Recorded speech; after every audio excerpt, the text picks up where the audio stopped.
Inside Mississippi JUCO Football is brought to you by Heritage Properties of Laurelwood, Clinton, and Byram. More information can be found at heritageproperties.com. MACJC, the Mississippi Association of Community and Junior Colleges. C Spire Wireless, Farm Bureau Insurance, the Mississippi Army National Guard, the Mississippi Sports Hall of Fame and Museum, Mississippi Blood Services, Mississippi Sports Medicine, and EnviroTurf Services.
Hi, I'm Travis Raycheck, and welcome to Inside Mississippi JUCO Football, brought to you by heritageproperties.com as we come to you tonight from inside the Mississippi Sports Hall of Fame and Museum, showcasing our Mississippi community and junior colleges' athletic superiority, academic prowess, and economic impact. And this week's Game of the Week takes us to Ellisville, home of the nationally ranked Jones County Junior College Bobcats, as they entertain the Wildcats of Pearl River. Former Alabama and NFL head coach Ray Perkins is in his second season at JCJC and has his Bobcats in the hunt for a playoff spot. It's the 83rd edition of the Cat Fight. Here's Mike Frazier with the highlights.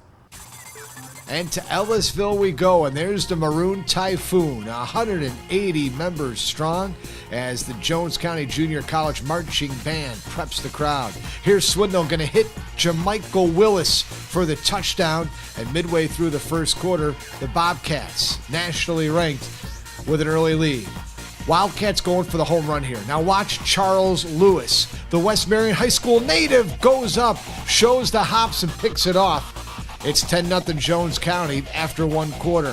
Here's Mark Moore going to get the Wildcats on the board with a 38-yarder here to make it 10-3 in favor of Jones County. Swindle, solid night, 331 yards on the night. There's a touchdown to Cortez Cooks right there, and it's 17-6. Darrell Robinson with some tough yardage here. That would set up this. Detrick Goff smash mouths it into the end zone for the score. And it's 17-13, Jones County Junior College leading it at the break. Third quarter now. River going to punt it away. Nope, they throw it. And there's Ty Northern out of Rosa Ford High School with the catch. Picks up the first down. It would lead again to Mark Moore drilling this field goal and to make the game now 20-16. Back come the Bobcats. Swindle looks one way, fires to Jamichael Willis. Touchdown there. It's 27-16, and here's the knockout punch. 70-yard strike. Willis with the catch. Takes it the distance. He'd have 8 receptions for 198 yards, 3 touchdowns on the night. He'd be the MACJC Player of the Week. And Jones County Junior College knocks off Pearl River 34-16. You had some big catches in that first half to set up the offense as well. Can you elaborate on that? Yes, sir. It's just my teammates, man, especially the receiving corps. We so close. You know, we work together, and, you know, we study film together and stuff. And right now we think that we're the best receiving corps probably in football right now. This is just us and our confidence. But, you know, I just got great teammates around me, especially my receiving corps, my coaches. And, man, Coach Thorne does a great job in our fun to shoot offense. This is your first South Division football game. How did it feel? Big win. Oh, it feels great. Now they put us 41-40 and 2 against Pearl River. So, you know, I know it feels good for the team, the alumni, and it just feels good to be 3-0 and got a chance to win the ring. 3 games in now under William Jones. You guys seem to be getting your groove a little bit here. Yeah, we're gonna be okay. We're gonna be okay. We all is coming together, and we getting used to the offense, getting used to the new defense. I think we're gonna be really good. Who recruited you here to Pearl River, and why did you select PRCC? Coach Jones, I've been knowing him for a long time, and I know he's a good guy. I know he'll give me where I'm trying to go. Tough one tonight, not the result, but progress being made. Well, give credit to Jones. They took advantage of our mistakes. We had 4 turnovers. I thought we competed well, got a lot of momentum, scored right there at basically the last play of the first half, made it a 4-point game, and we didn't finish drives and then made youthful mistakes. And those are things we're making progress. We're getting better from game 1. Obviously, we're not happy with the loss, but our guys competed to the end, and I'm very happy about that. Boy, some of your guys continue to perform, though. Robinson had a good game for you tonight. You got some tough customers suiting up in the Pearl River colors. Well, we're just happy with the players and their progress individually. We work on technique and schemes, and everything's starting to come together. Again, you're not going to beat any team, the church of the poor and downtrodden, if you give up 4 turnovers. You're not going to do that. And we're playing on the road against a playoff caliber football team, and then you do those things, you're not going to win. 12 games you've coached now for this Jones County Ball Club since you've come in, 2nd year. Just your opinion, your take, your feel on the MACJC. I think junior college is a great place for young people who want to take a couple of years of college before they go to the larger schools in Division I. And when you talk about athletics, football in particularly, and that's where I am, I think it's got to fit, because I think we've got some players now in our squad, about 14 or 15, that are going to go to Division I. And maybe not this year, but next year, freshmen or sophomores. Lastly, you've got Gulf Coast, the #1 team in the country next week. Your thoughts? Yeah, #1 team in the country, Gulf Coast. We know Gulf Coast, and they lead in just about every stat, And so it'll be a big challenge for us, and I think our team will really look forward to preparing for it. And here are the rest of the scores on our Mississippi Sports Medicine scoreboard from Week 3 around the MACJC.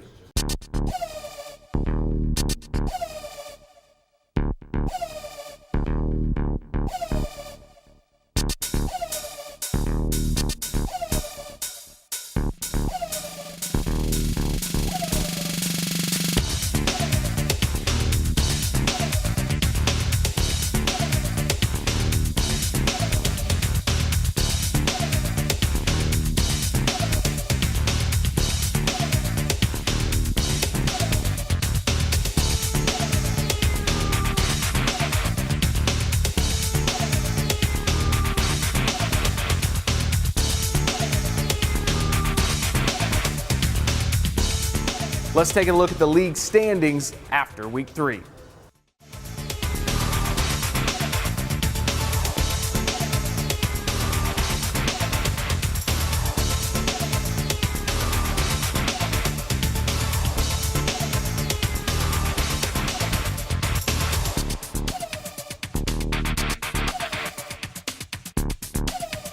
Let's take a look at the stats leaders from around the MACJC. The top QB is East Mississippi's Dontrell Pruitt, leading the pack. He is 58 of 88 for 865 yards, 13 touchdowns to only 1 interception. Pruitt also completing 66% of his passes for an average of 288 yards a contest. Your leading rusher in the MACJC, that would be Northwest Mississippi's Damian Baker, 56 carries, 378 yards, and 4 touchdowns. Baker averaging 126 yards per game. He is well on pace to break the school rushing record. Now your top receiver in the league, that would be Jones County's Jamichael Willis, 24 catches, 410 yards, and 4 touchdowns. That averages out to about 136 yards a game. He is this week's offensive MACJC JUCOweekly.org Player of the Week. And on the defensive side of the ball, his teammate, Jones County's Kendall Island, leading the way with 35 total tackles. He is averaging 8.3 tackles per game. Here are this week's MACJC Players of the Week, as voted on by the Sports Information and Public Relations Directors of the MACJC. On offense, the recognition goes to Jones County Junior College wide receiver Jamichael Willis. Willis had 8 catches for 198 yards and 3 touchdowns in JCJC's win last week over Pearl River. Willis had touchdown grabs of 15, 22, and 71 yards in the victory. On defense, Mississippi Gulf Coast linebacker Cavellis Luckett, he had 14 tackles, including 1 for a loss and a pass breakup in Gulf Coast's 41-34 win over Hines Community College. And on special teams, Northwest defensive back Marcel Newsom had 3 kick returns for 150 yards, including a 91-yarder for a touchdown in the Rangers' win over Kahoma. Newsom is averaging 29.9 yards per return this season, which ranks 6th in the NJCAA. The latest NJCAA national rankings features 6 teams from the MAC-JC, and of course at number 1 remaining there is the Mississippi Gulf Coast Bulldogs. Staying at number 5 after another victory, East Mississippi, and right behind them at 6 is Colin. Up 3 spots to number 9 is Itawamba Community College, coming in at number 11, the Hines Eagles, and moving up 5 spots, the biggest jump to number 14, Jones County Junior College.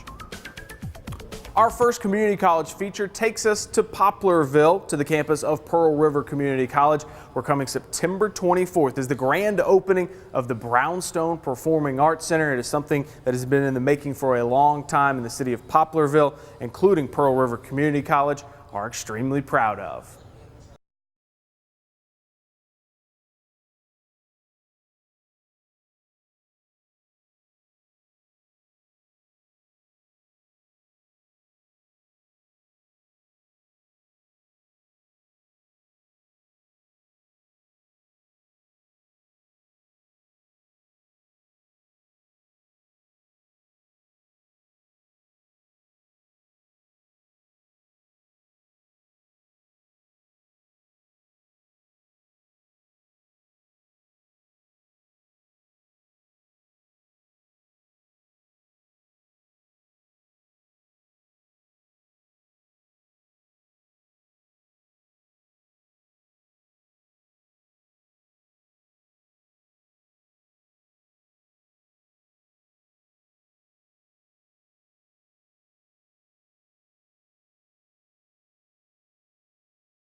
It is now time for our C Spire Spotlight Where Did They Go segment as we catch up with former Mississippi community and junior college student athletes who are now playing at senior universities. Tonight, JUCO Weekly catches up with former Jones County Junior College offensive lineman Frederick Moore, who's now making a difference for the Southern Miss Golden Eagles. Frederick Moore joins us, offensive lineman for Southern Miss, formerly of the Jones County Junior College Bobcats. Heidelberg, Mississippi guy.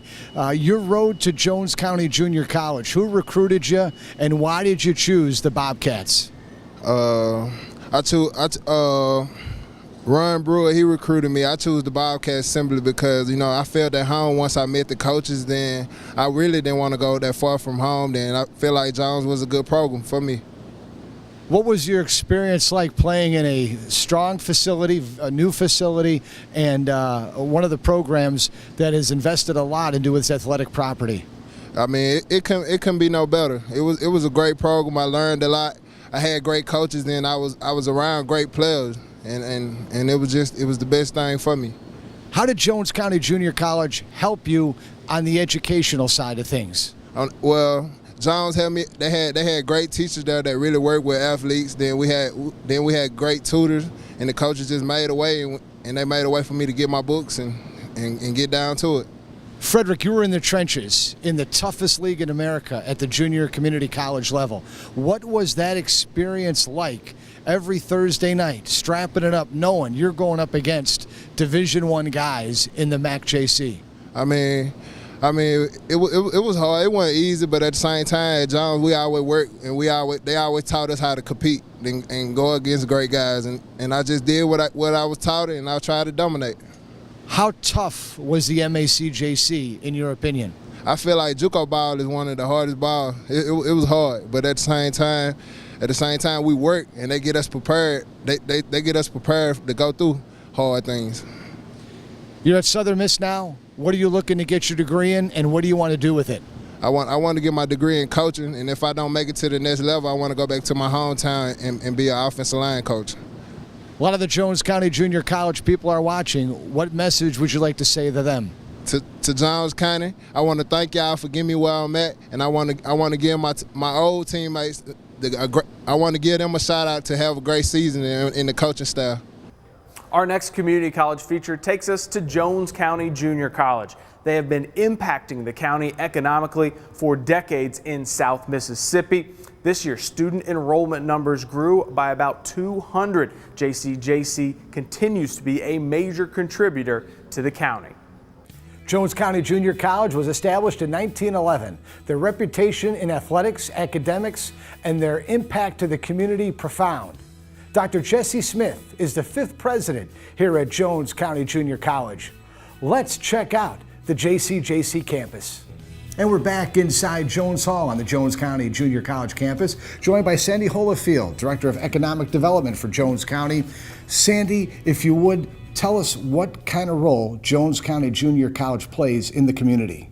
We're so lucky to have Jones here. They are so active in so many activities inside or on the campus and outside the campus.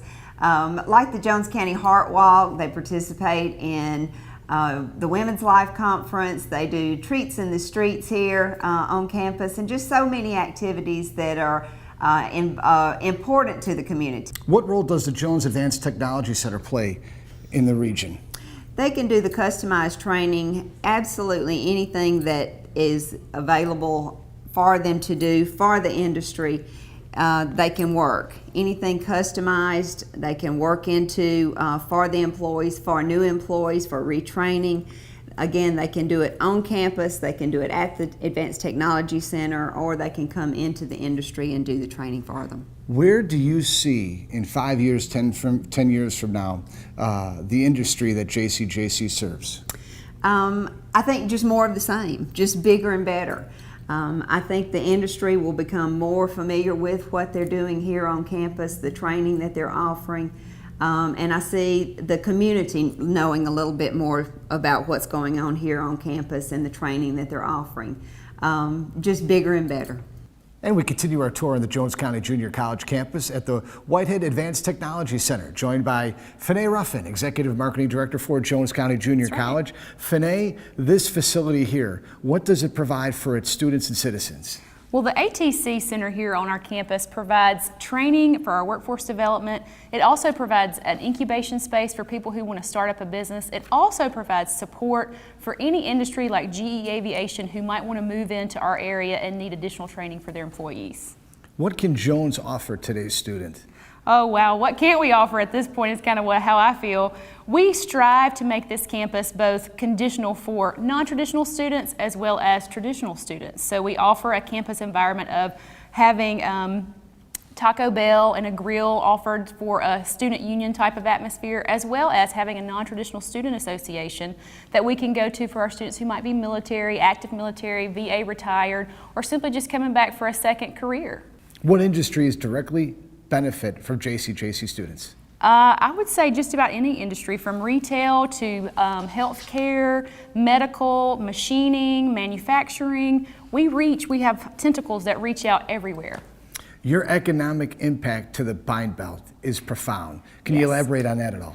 Well, the most recent example is going to be the GE Aviation plant. It was crucial for Jones County Junior College as well as the University of Southern Mississippi to be able to come together and offer training from a management level all the way down to your line worker. So we reach out not just for people coming in, but existing business like Heidelberg Oil comes in and we train their employees here on our facility campus.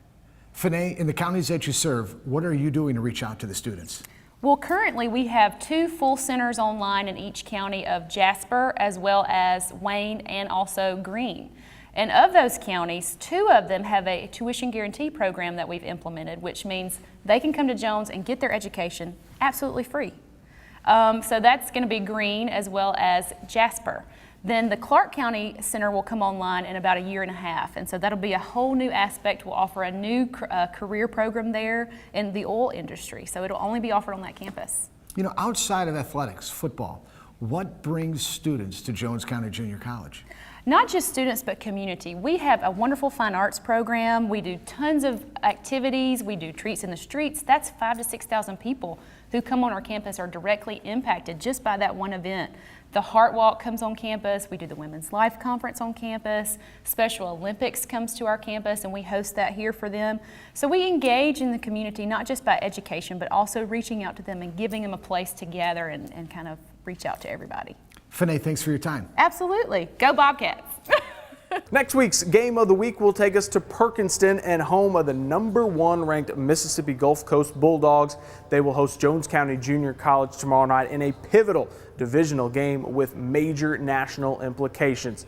Thanks for joining us on this edition of Inside Mississippi JUCO Football, brought to you by HeritageProperties.com. For stats, scores, news, headlines, and pictures from around the MACJC, they can be found at JUCOweekly.org. We leave you from the Mississippi Sports Hall of Fame and Museum with pictures from around the MACJC in Week 3. Good night.